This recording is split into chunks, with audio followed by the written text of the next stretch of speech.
Yeah, I think I've gone live now. Yes, yes, yes. Okay, sir. When the video will, where you can see that icon where you can see the number of people that have joined in, 5, 6, Yeah, like that. I think 4 people have joined. So, Yeah.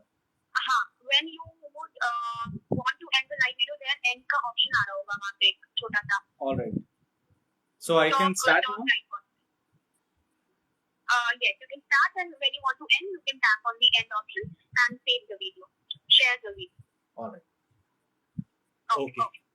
Okay, thank you guys for joining in, and thank you, Amit. Yeah, and thank you, team Desi Kanun and Amit, for inviting me over to give this session on jurisdiction of magistrates on police report.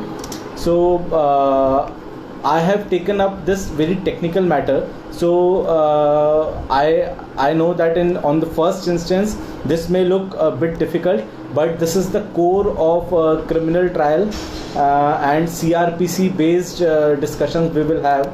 So this session we will be talking about the cognizance, and we'll be talking about its principles. We'll be talking about summoning of the accused.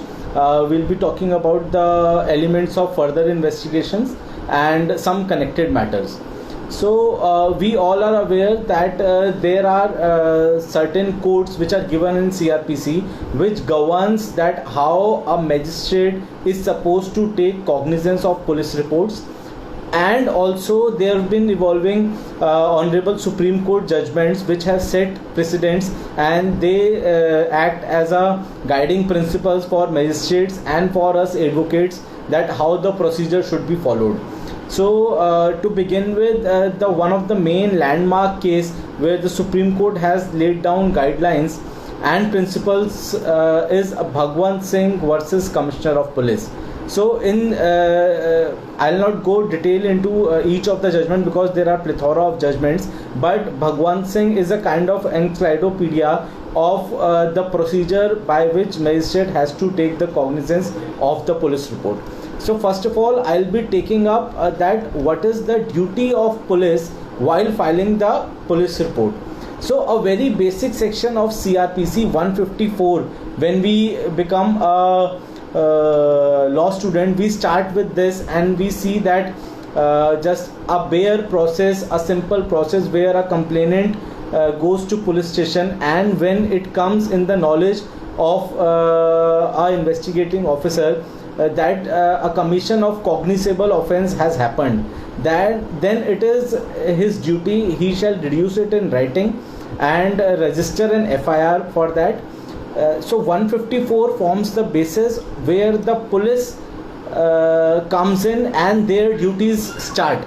So 154, despite apart from the basic thing that when the commission of cognizable offence happens and when it comes in the knowledge of a police officer, he should register an FIR. There are also some guiding principles when in certain specific offences against women like 354, 376 and some others, and against children also, there are some guiding principles which police officers has to take care. For example, the police officer shall get the statement of the victim recorded in front of judicial magistrate under section 164, जिसको हम अपने parallels में 164 के बयान बोलते हैं. Plus there are some guidelines wherein police officers will have to go on to the house of victim in cases when the offences are against the woman and against the children. So we have understood 154. Police की duty वहाँ शुरू हो जाती है जब एक information मिलती है कि कॉग्निजेबल ऑफेंस हुआ है, उसको पुलिस इन्वेस्टिगेट करती है, and the main section which then comes is 173. 173 के अंदर पुलिस बेसिकली जो इन्वेस्टिगेशन होती है, that whole part of investigation is reduced in writing, and under 173 it is submitted in the court of concerned magistrate. जिस court की वहाँ पे jurisdiction होती है उसकी कोर्ट के अंदर 173 के अंदर police files chargesheet. So the police report can be in two forms. Under section 173 police can file report under two forms. either it can be a charge sheet or either it can be a closure report. So it is very important for a basic level that we have to understand that what is a charge sheet and what is a closure report. So if we'll see the charge sheet, a very literal meaning is that conclusion of investigation of police, where police feels that prima facie some offense has been committed by a certain person, then that certain person as accused is forwarded to the court of concerned magistrate. So now if you have CRPC, you go in section 170 where you see that it defines charge sheet, which says cases to be sent to magistrate where evidence is sufficient. So this is charge sheet. 170 में हमारी charge sheet आती है. Closure report आती है बिल्कुल एक section पहले, section 169 के अंदर, where it says release of accused. So closure report means that no offence has been committed and there is no sufficient material to forward the accused to the court of magistrate. So two kind of police reports are there, charge sheet and then the closure report. So it is also important to understand that in some, now I am talking a very technical point, you must understand this. In special statutes, courts were recognized as a special courts and police has to submit the report as per the jurisdiction. So now we see there are special designated courts like prevention of corruption courts, like CBI courts, what we tell, NDPS courts we have Makoka courts, and we have PMLA money laundering. So how the jurisdiction is to be decided? So if I'll give you a certain example, that if the FIR is lodged under any special law, let's suppose that an FIR is lodged under Prevention of Corruption Act, and an investigating officer do investigation and finds out that no offense is made out under Prevention of Corruption Act, but offenses of IPC are attracted. He will prepare charge sheet as per the inclusions of the IPC sections, but he will have bar to go to the special court because that court does not have jurisdiction to try cases which are general IPC in nature. That because that is a designated special court. And when this issue cropped up, in one matter, case by the name of MS Lamba versus State, the Delhi High Court has made the position clear, and it has said that once the competent court of jurisdiction, that is the special judge, has assumed jurisdiction in the matter, and the FIR was filed under the provisions of section 173 before the special judge, the learned MM has no jurisdiction to assume jurisdiction on the basis of FIR. तो अब ये कहता है कि assumption theory जो है FIR की, उसके बेसिस पे पुलिस नहीं चलेगी. तो अगर आपने PC एक्ट में मामला दर्ज किया और आपको FIR के अंदर PC एक्ट अट्रैक्ट नहीं, आपको लगता कि नहीं हो रहे हैं, जनरल 420 आपको एक IPC का सेक्शन होता है, तो दिल्ली हाई कोर्ट की MS लांबा की जजमेंट ये कहती है कि on the basis of FIR वो स्पेशल कोर्ट में ही ट्राई होगा और उधर ही चार्जशीट फाइल होगी. I personally feel that this judgment has certain kind of I can say errors, and there is a scope for improvement, which I think somebody must have gone in the Supreme Court. Because I'll give you a situation that if we take it in a reverse circumstance, that the FIR is registered under the IPC sections and the investigation discloses the commission of offense under the PC Act, then the police would have no option but to submit the charge sheet in the court of special judge after fulfilling all the requirement. In this situation, the theory of assumption of jurisdiction would definitely not apply, and the magistrate would not be empowered to take cognizance even if the FIR was sent to him. So in this reverse kind of situation, जहाँ पे एक IPC के तहत मुकदमा दर्ज होता है लेकिन चार्जशीट में ये पाया जाता है कि प्रिवेंशन ऑफ करप्शन एक्ट के ऑफेंसेस भी मेड आउट हो रहे हैं, तो क्या वो मजिस्ट्रेट कोर्ट में चार्जशीट दायर हो सकती है? This point has been overlooked. So now there is a grey area. I think may be supreme court will decide upon it and let's see what happens. So we have to understand the legislative intent behind this. Legislation ने जब section 157 बनाया, यानी कि जब FIR दर्ज होती है तो कंसर्न कोर्ट में एफआईआर फॉरवर्ड होती है और फिर इन्वेस्टिगेशन स्टार्ट होती है। इसीलिए उसके बाद 173 भी बनाया कि जब चार्जशीट फाइल करनी होगी तो किस कंसर्न कोर्ट में जुरिस्डिक्शन होगी वहाँ पे पुलिस उसको फाइल करेगी। तो लेजिस्लेटिव इंटेंट बिल्कुल क्लियर था कि एफआईआर के वक्त कोर्ट अलग हो सकती है और चार्जशीट के वक्त अलग हो सकती है। अगर हम 157 क्लॉज 1 पढ़े, उसका जो रेलेवेंट एक्सट्रैक्ट है मैं आपको बता देता हूँ। He shall forthwith send a report of the same to a magistrate empowered to take cognizance of such offence upon a police report. And now see section 173 clause 2. What does it say? That he shall forward to a magistrate empowered to take cognizance of the offence on a police report. So legislation का intent बहुत clear है कि जो police report का जब cognizance लिया जा रहा है तब डिसाइड होगा कि जुरिस्डिक्शन मैजिस्ट्रेट की बनती है या स्पेशल कोर्ट की बनती है। So let's see what supreme court will decide upon that. Again, under section 157 of the code, the jurisdiction shall be decided on the basis of information alleged in the FIR. But the jurisdiction under section 173 shall be decided on the basis of outcome of investigation.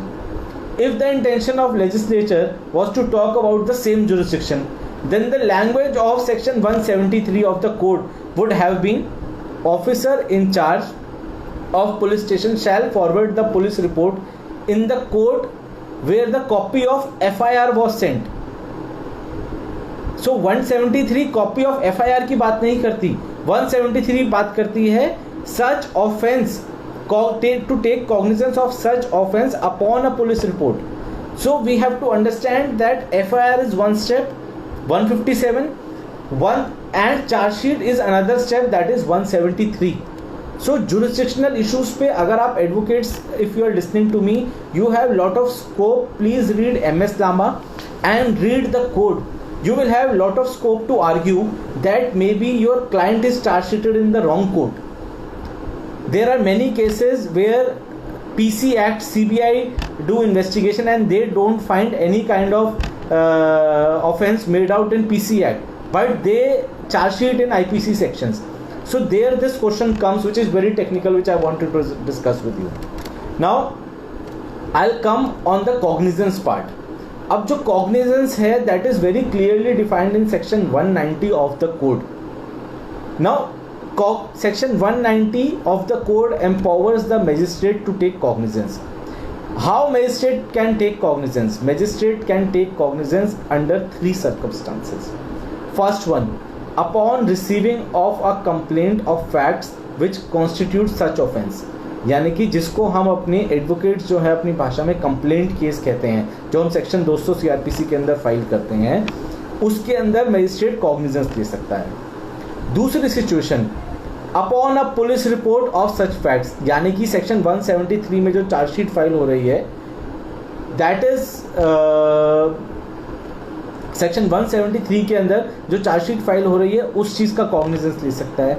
And third ले सकता है magistrate on its own और on its own knowledge और may be suo moto can take cognizance. Just a second.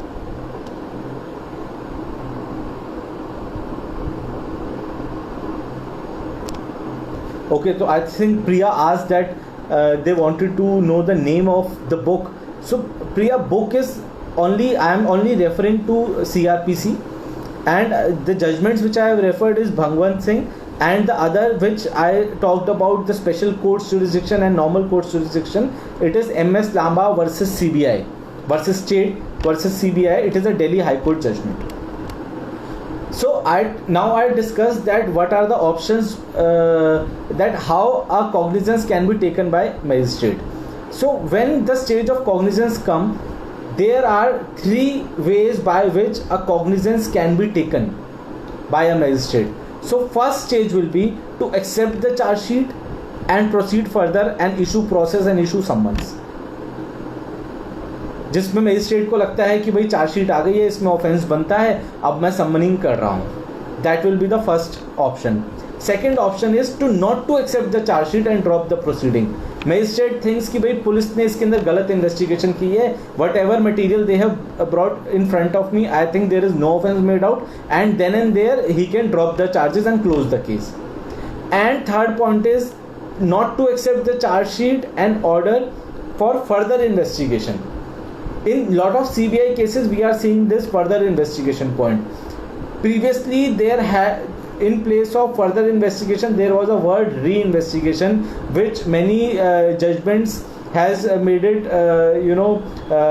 maybe impermissible or illegal, and used a word of further investigation. And even in some judgments, courts have said that a lower court can only give further investigation on the pointers.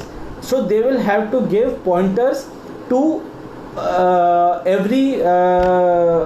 on every point, that when what investigating officer should investigate. So they will have to give pointers, not a simple vanilla order that you re-investigate the whole matter. Now this is about charge sheet, but what happens when a police files a closure report? Then also magistrate will have three options. First option is to accept the report and drop the proceedings to close the case. Second option is, if magistrate is satisfied that the material is sufficient to take cognizance, despite of closure report, it may take cognizance and proceed further. He may issue summon. Despite of closure report, I am saying, magistrate has power to issue process, to issue summon despite of closure report. And third, if he is not satisfied with the report, then again he can ask for the further investigation. Now, a very ticklish issue about informing the complainant when the magistrate is taking a cognizance. ये बहुत important होता है कई बार, और अगर हम complainant की तरफ से काउंसिल और एडवोकेट हैं तो ये पॉइंट हमारे लिए स्टेज काफ़ी टेक्निकल होती है. इसमें मैं आपको एक प्रैक्टिकल भी अभी केस बताऊंगा. So what will be the procedure in case the magistrate chose to drop the proceedings. So CRPC, the code is silent about it. There is no procedure laid down by CRPC. In Bhagwant Singh, it was settled by Supreme Court that the magistrate must, in circumstance where it was submitted by the investigating officer that no offence is made out, give notice to the informant and provide him an opportunity to be heard at the time of consideration of the report.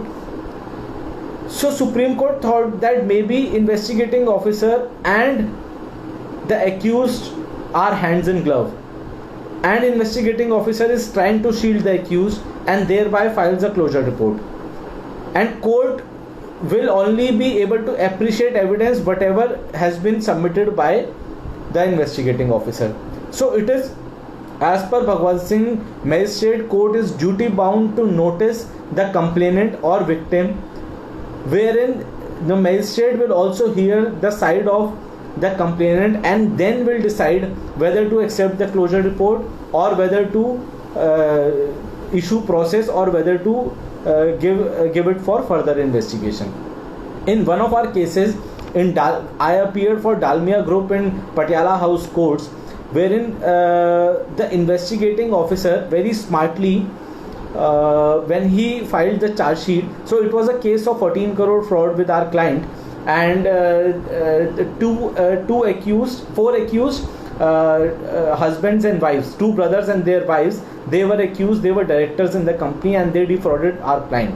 So when the charge sheet was filed, investigating officer very smartly charge sheeted two male persons with 406 and 409, but both ladies, the wives of the accused, they were only charge sheeted under 406, because 409 is a very stringent IPC provision wherein I think there is a 10 years imprisonment, and the two ladies were only let off with 406. This was the play which was done by investigating officer, and the concerned magistrate took cognizance of that. Thereafter the case came to me.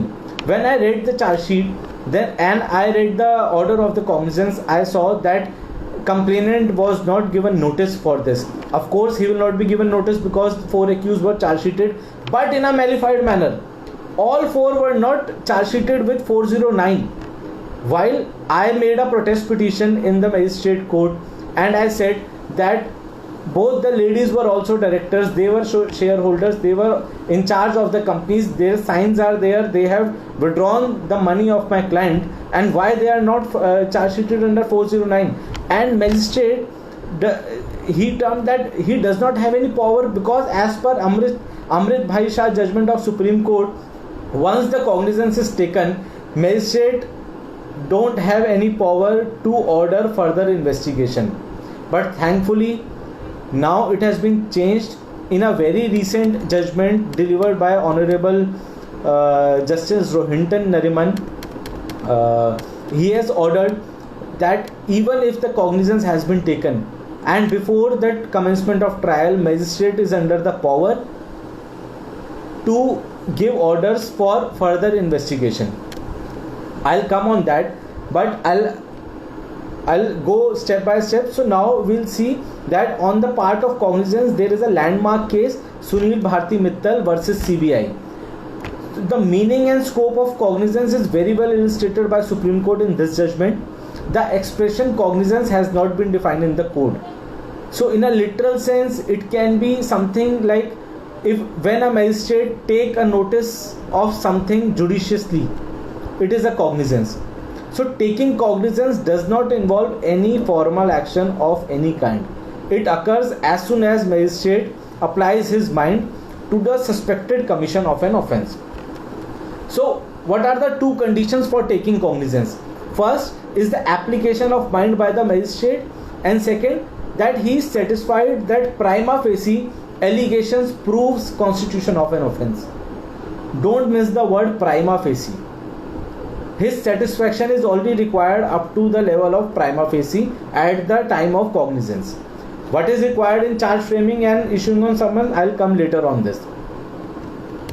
So when it is, so I've made it clear that it is therefore imperative that on a complainant or on a police report, the magistrate is bound to consider the question as to whether the same discloses the commission of an offence and is required to form such an opinion in this respect. When he does so and decides to issue process and decides to issue summons, he shall be said to have taken the cognizance.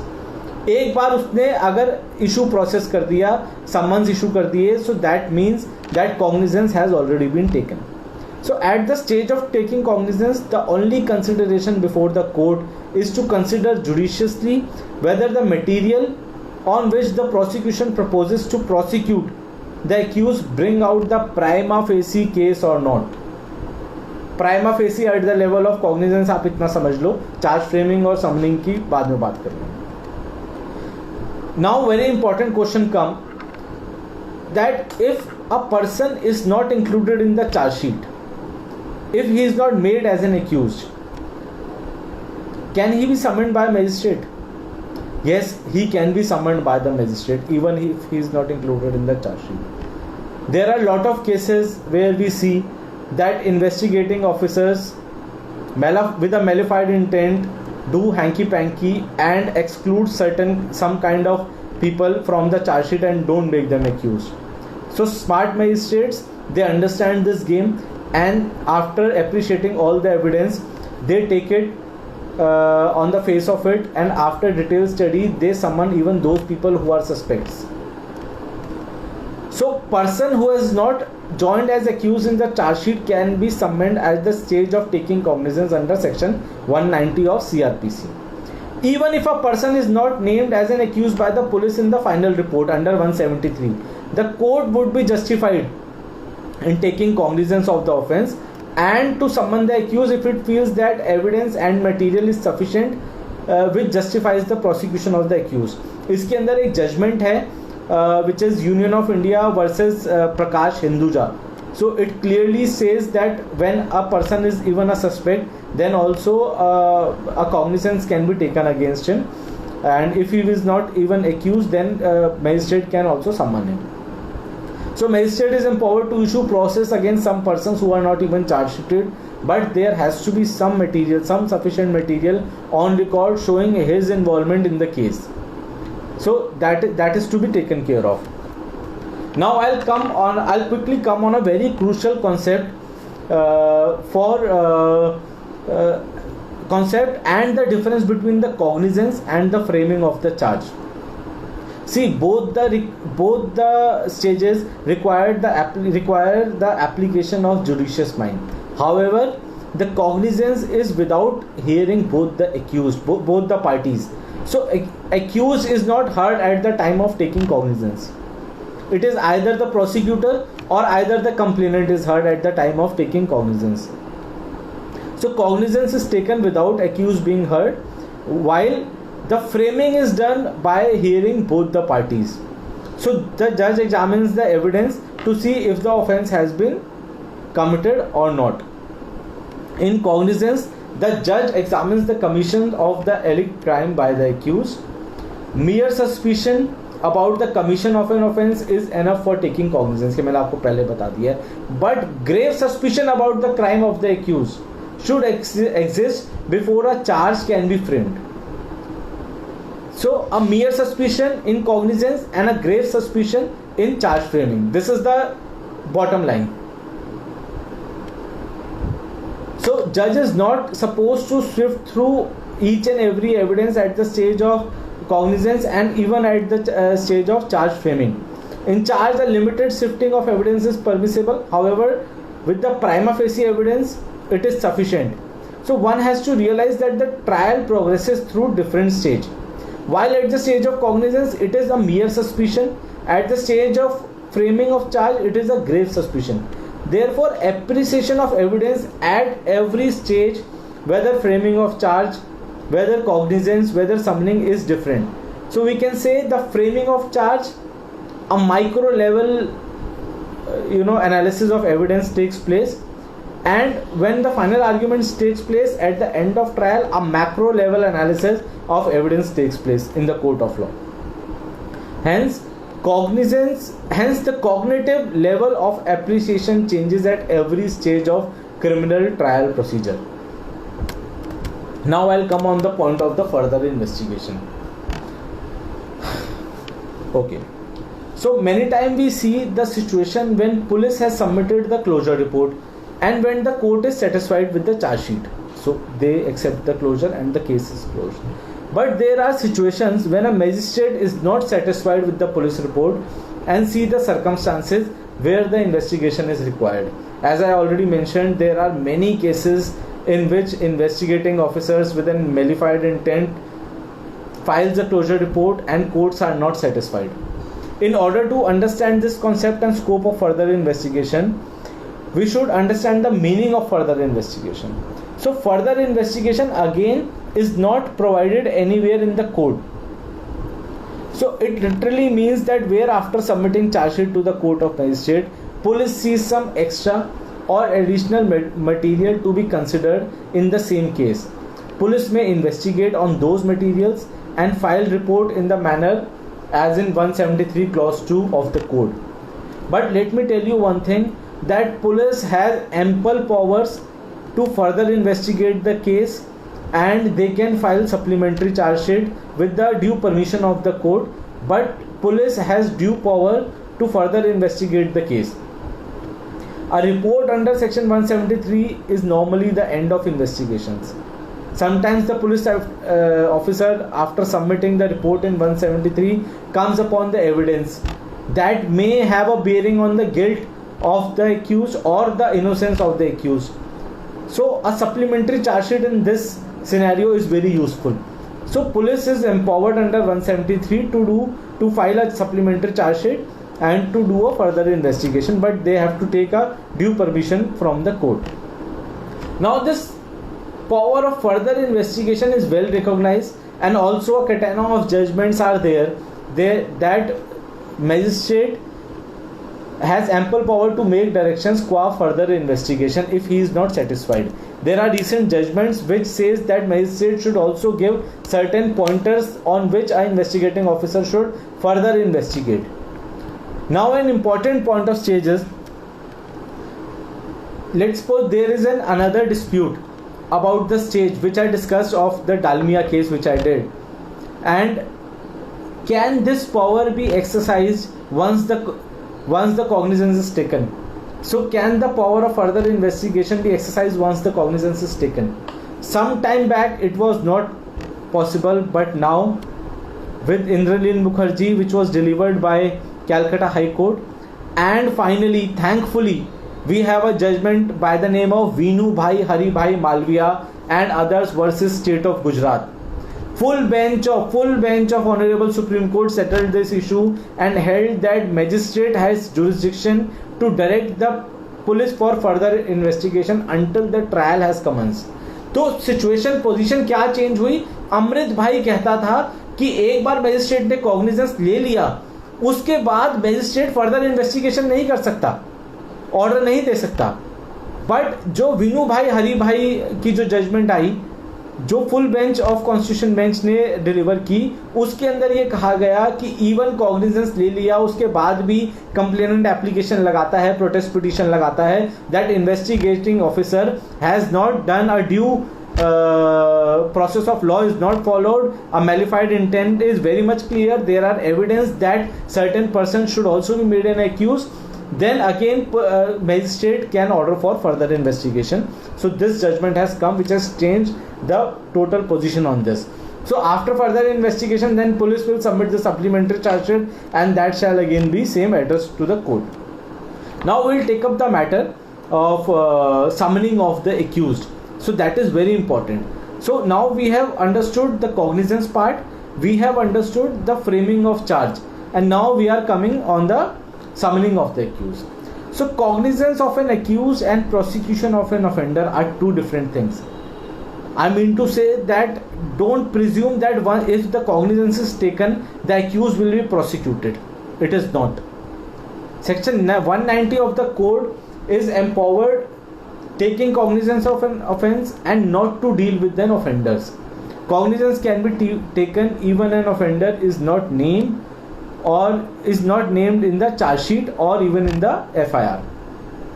But it does not mean that once the cognizance is taken, a person will be prosecuted, an accused will be prosecuted. He will have ample opportunity to prove his innocence. So, where a magistrate has taken cognizance of an offence upon a police report and the magistrate is satisfied that there is sufficient ground for proceeding, the magistrate direct the issuance of process. एक बार evidence आया chargesheet के अंदर, magistrate ने chargesheet पढ़ी, उसको लगा कि भाई इसके अंदर ऑफेंस मेड आउट हो रहा है, वो कॉग्निजेंस लेके समन्स इशू कर देगा. At this stage, magistrate is not required to record any reason for summoning of an accused. Magistrate is not bound to give any reasons while he is giving he is summoning the accused. So the standard adopted for the summoning of accused under 204 under 204 of the code is not same at the time of framing of the charge. So this difference is again here. For issuance of someone under 204 of the code, the expression used is there is sufficient ground for proceeding. That is the expression in the code. Whereas for framing of the charge, the expression used is there is ground for presuming that the accused has committed the offence. तो summoning के वक्त legislative intent क्या था? There is sufficient ground for proceeding. And while framing of the charge, legislative intent code में क्या है? There is ground for presuming that the accused has committed an offence. So the cognitive mind, the judicious mind is applied more at once the stage gets cleared. After cognizance, then there is summoning and then there is framing of charge. तो जैसे जैसे बढ़ता है judicious mind उसके अंदर ज़्यादा apply होना शुरू हो जाता है. So again there is a landmark case in summoning, State of Gujarat versus Afroz Mohammed Hassan Fata, wherein Honorable Supreme Court has observed that for issuance of process against the accused, it has to be seen whether there is sufficient ground for proceeding against the accused.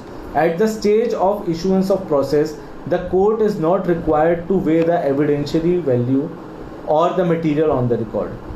Court is not required to weigh that at the stage of summoning. Then also a landmark case, Nupul Talwar versus CBI, where our learned senior advocate Mir Talwar sir has defended the Talwar couple in Allahabad High Court, and there are lot of guidelines which has come for lawyers to follow. it says that the court is also not required to embark upon the possible defenses at the time of summoning. Likewise, possible defenses need not be taken into consideration at the time of issue of process. So our advocate can come and argue at length that there are certain defenses and this has happened, this has not happened, and this is the evidence, and this defense he will take. It does not matter at the stage of summoning. So that is very important to know. So two judgments I have quoted: Afroz Muhammad Hassan Fata and Nupul Tarwar versus CBI. This is on the summoning part. Also, when doing a summoning, magistrate has lot of responsibility as well, and that is also reflected in various Supreme Court judgments, that magistrate has to keep in mind that summoning of the accused is a very serious step which must be exercised very judiciously. Supreme Court advanced cautionary observation in many cases, especially in Pepsi Food case, that summoning of an accused in a criminal case is a serious matter. Criminal law cannot be set into a motion as a matter of course. It is not that the complainant has to bring only two witnesses to support his allegation in the complaint to have the criminal law set into motion.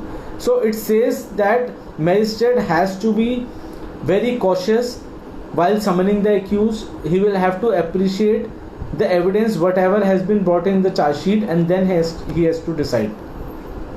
So the words sufficient ground for proceeding appearing in section are of immense importance. That is to be taken care by the magistrate, and these words amply suggest that an opinion is to be formed only after due application of the mind that there is sufficient basis for proceeding against the said accused. And now will come on the later part.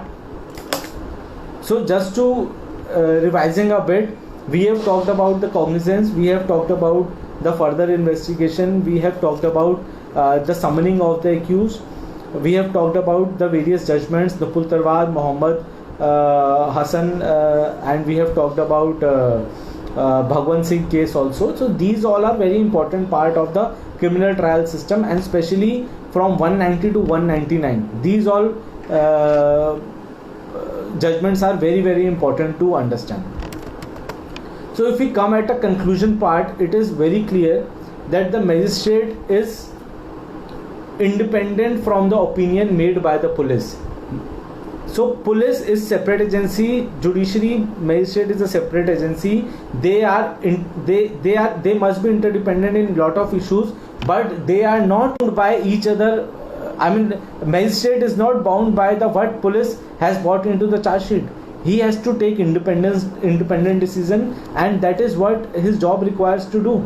It is crystal clear that magistrate is independent from the opinion made by the police. Magistrate may form his own opinion on the material submitted with the material collected by police during investigation. He has been armed with ample power to direct police to do further investigation. He has lot of options which I have discussed. So one thing is always required to keep in mind, that any step taken against the accused is directly linked with Article 21, is the personal liberty of the accused, which cannot be lightly overlooked. At every step, the personal liberty of any person may be respected, and nobody can be deprived of it without due process of law, which must be just, fair and reasonable. Now there are certain apprehensions in the mind of lawyers, that can a magistrate monitor an investigation. So in many cases we have seen, thank you Chandar for your wonderful comments. In many cases we have seen that when we are from the complainant side, once the FIR is registered, police is very slow in the investigation, and sometimes they try to save the accused. So we have a power of filing a status report application in the court. So whenever you will file a status report application in the court of magistrate, the prosecutor will always argue that a magistrate cannot direct a police to arrest an accused, but you will have certain judgments by your aid, and especially a very good Delhi High Court judgment delivered by Honorable Markande Katju wherein he said that magistrate has power to monitor the investigation, and the name of the judgment is Parivartan versus MCD. And then a very a unique point in this judgment is then when Markandeya Kajju sir reached up to the Supreme Court, this judgment came in appeal, and he was the person who again decided that magistrate has all kind of powers to monitor the investigation. Nevertheless, he can order for the arrest of the accused. That is the prerogative of investigating agency, that is the police, but he can monitor at every step. So the investigating officer is answerable to the court concerned that what investigation he is doing, what evidence he is collecting, and you as an advocate, you will have lot of power in the way of filing status reports time and again, and showing to the investigating officer that he is not at a free will to save the accused or not to do the proper investigation. So Parivartan versus MCD is a very important point which we have to take care. Alright. So now I'll come on the last part of it. When we talk about the personal liberty, so while summoning an accused, and especially summoning an accused when he is not part of the charge sheet, when he is not made an accused by the police, a magistrate has to act very judiciously. He has to appreciate the evidence filed in the charge sheet. One shortcoming, and which can come in aid of a defense lawyers, that a magistrate or even a prosecutor cannot go beyond the charge sheet. So any kind of new evidence brought in without not being in the charge sheets cannot be appreciated by the court concerned, and they cannot summon the accused on the evidence which is not part of the charge sheet. So charge sheet is such an important document in the criminal trial system, wherein we can see that lot of acquittals happens on the basis of weak charge sheet only, wherein the magistrates are not in a power to even knowing that the person has committed such offence, but they are bound by the charge sheets. So that is how an investigating officer becomes a very important person as well, and they somehow take advantage of it. And this is the cruel part of the criminal trial system in India, and that is what is happening. So appreciation of evidence for taking cognizance, summoning of the accused, framing of the charge, and final conclusion of the trial varies from stage to stage, and it goes from cursory opinion to the beyond reasonable doubt. So cursory opinion at the stage of cognizance, also at the stage of summoning of the accused, maybe at the stage of framing of charge also, but beyond reasonable doubt has to be proved once the final argument takes place and once the question of acquittal and conviction comes. I am also not very old to the legal system. I am also a young lawyer, but I have seen assisting my seniors and while arguing that charge sheet is the Bible. If you are a defense lawyer and if you are following your case, if you are doing a case, each and every word of the charge sheet should be in your mind. Trial is a different concept. Cross-examination is the utmost importance after charge sheet, but we have seen that appreciating charge sheet, finding lacunas in charge sheet is very important for a defense lawyer. So now when I am coming to conclusion, I also want to make a point that it also shows that the jurisdiction of magistrate is supervisory in nature. Still the situation in India is that magistrate cannot order arrest for an accused, but only two judgments. If you are in Delhi, there are two judgments which will come to your rescue. Delhi High Court judgment Parivartan versus MCD, where you can argue in front of magistrate that, my lord, you have power to monitor the investigation. If an investigating officer is doing some hanky-panky and they are not following it up properly, then you can attach this judgment of Markandeya Kajju and then the Supreme Court judgment also, and magistrate will have power to write even to the superior officers to take a proper reply from the investigating officer. So now we have understood about the jurisdiction point also. The jurisdiction may allow the magistrates to rectify a flawed investigation carried out by the police. So overall the crux is you have we have understood that police investigation and thereafter committal of charge sheet and the processes after that is totally independent. Magistrate can have his own view. In lot of cases we see that police files closure reports and still the court take cognizance and summon the accused. So a magistrate is not bound by the opinion of the police. So that is the total crux of today's discussion. Again, I want to reiterate that certain judgments are very, very important, and we have to understand in criminal trial the procedure is very important. At every stage a defense lawyer will get lot of opportunities, but he should be aware of the procedure, because as it is said that it is the procedure that spells much of the difference between rule of law and the rule of whims and caprice. So that basic differentiation everyone must remember. You must read Bhagwant Singh versus Commissioner of Police, which clearly laid down the guidelines on the procedures. Then we have discussed the second about the three options of the charge sheets, whether to accept, whether to reject, or whether to file, whether to order for further investigation. Then we have seen the closure report options also, whether to accept the closure report, whether to reject and issue the process, and whether to order for the further investigation. So closure is in 169 and charge sheet is in 170. That we have learned. And the very important point, MS Lamba versus State, please read Delhi High Court judgment. It says that when an FIR is registered under PC Act and an investigating officer finds out that no PC Act offence is made out, then what an investigating officer should do? At present they will go again to the special court without PC Act in it. This is the situation of the system. A PC Act court is trying an accused for the offence which even the court is not empowered to try, which a general magistrate court has to try. But MS Lama says so. I don't know what Supreme Court will decide upon this, but this is a major lacuna.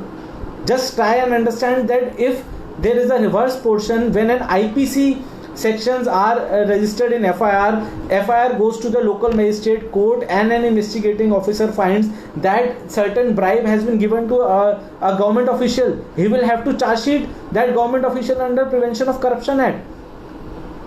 So that FIR, where it will go? It must go to the concerned Special Court of Prevention of Corruption Act. So that is the system, and we have to work under it also. So we have understood this. Then I have told you about a very important difference between 157 and 173. देसी भाषा में ये बात है कि 157 जो है that legislative intent कहती है एफआईआर रजिस्टर हुई कंसर्न कोर्ट के अंदर, वो एफआईआर आप फॉरवर्ड करोगे मैजिस्ट्रेट को. 173 में आपने इन्वेस्टिगेट किया, आपको लगा सर्टेन ऑफेंसेस ऐसे हैं जिसके अंदर मैजिस्ट्रेट की जिस भी कोर्ट की जुरिसडिक्शन बनती है आप उसके अंदर जाओगे. So 173 clause 2 says that. Then we read that magistrate at the time of the closure report as per Bhagwant Mann, he is duty bound to serve the notice to the complainant or the victim and hear his side of the story, not only the investigating officer side of story, and cannot accept the report like this. Now this recent judgment of Supreme Court by Honorable Justice Nariman also empowers you that even the cognizance is taken by the magistrate, but you feel that some wrong malified intent has been shown in the charge sheet by the investigating officer, you can file a protest petition in the court of magistrate and then attach this judgment, Viru Bhai Shah, wherein you can force the magistrate that he can order for the further investigation. So we have basically discussed about it. Cognizance stage, we have already discussed that on three offences magistrate can take cognizance: on the complaint, that is complaint case; on the police report, that is section 173; and third on self information also, and on the suo moto thing. closure we have already understood that what happens in this. Another okay, the last one judgment I have also discussed, that Union of India versus Prakash P. Hinduja, wherein Supreme Court has said that a magistrate will only summon the person if he is not in the charge sheet, only on the basis of the evidence collected in the charge sheet, not any other evidence. No evidence will be appreciated at that stage by when the complainant goes and argues in the court of magistrate. So that judgment to that effect is there, Prakash P. Hinduja, that you can see. Then we have understood the difference between the cognizance and the charge framing. That is very well illustrated in Vishwa Kumar Sarma versus State of Rajasthan. So I think I am more or less I have discussed on the points. So if there are any questions, Priya or Amit, then I would be happy to take it.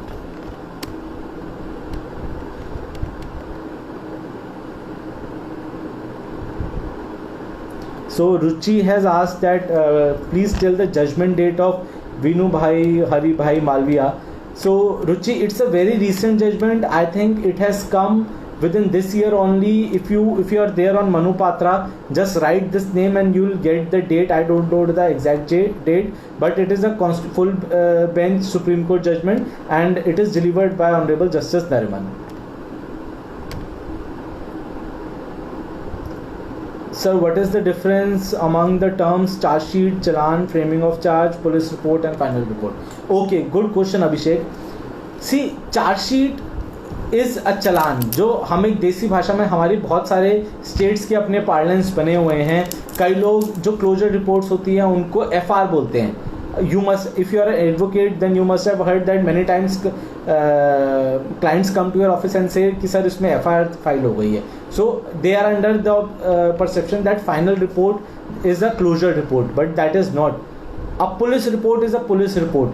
जो chargesheet है, chargesheet का मतलब कि एक offence commit हुआ, उसमें किसी को एक्यूज बनाया और एक सफिशिएंट एविडेंस है किसी को कोर्ट ऑफ लॉ के अंदर ट्राई करने के लिए, that is chargesheet.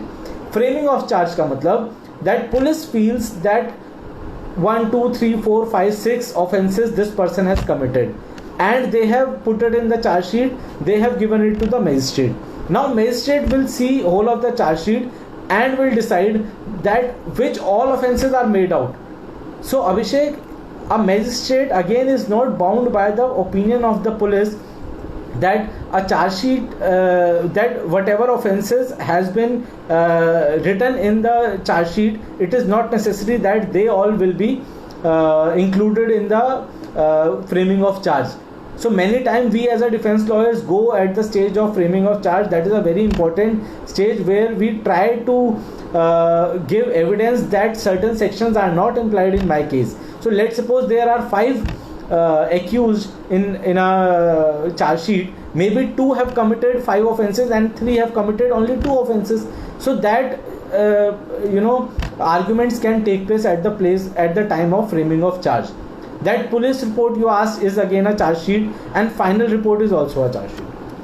Alright, so under what section can we file the protest petition before a magistrate and threshold to file the same? See, the situation, Chandra, the situation of protest petition comes when you feel that a proper justice has not been done by investigating officer while preparing a charge sheet, and at the stage of cognizance. So I told you, if it is a closure report, then magistrate will give you a notice.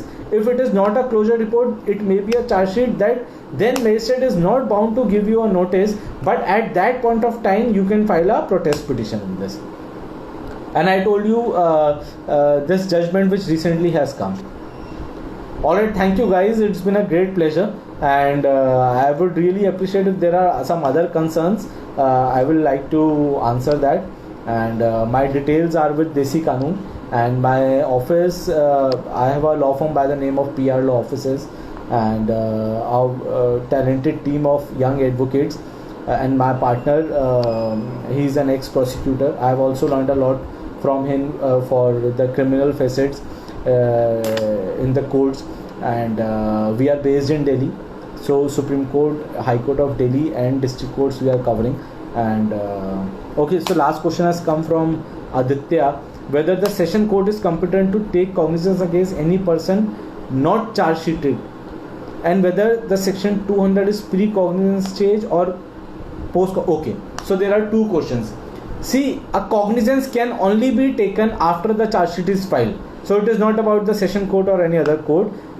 It is a precluding factor that once the charge sheet is filed, then only a cognizance will be taken, and a section 200 is a pre-cognizance stage or is a post-cognizance stage. See, it is a very initial stage, it's a very nascent stage. It is about informing the magistrate that certain offense has happened, and you will have to pursue the court that it is fit, on the basis of the evidence which you are providing, that it is fit for the summoning of the accused.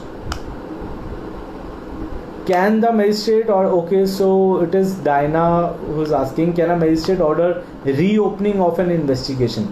See, a magistrate can always ask for further investigation.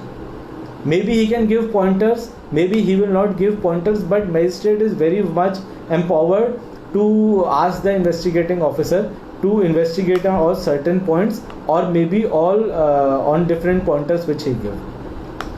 So Devesh is asking, sir, how can be new evidence will be considered which is not under the charge sheet? Okay, good question, Devansh. So a new evidence will be considered by the way of supplementary charge sheet. A police is empowered under section 173 clause 2 to file a supplementary charge sheet. To file a supplementary charge sheet, investigating officer also has to take the permission of the concerned court. Right? Thank you guys. So I think it's been a great pleasure interacting with you. And please do read all these judgments, and this 190 to 199 is a great fun. Do read it again and again. Okay, so one more question: does session judge have power to take cognizance of the matter? Of course. There are some session tribal cases like a 302. So when the charge sheet is committed to the court of magistrate, then if it is a session tribal case, it goes to the session court. Right. Thank you guys. Thank you so much.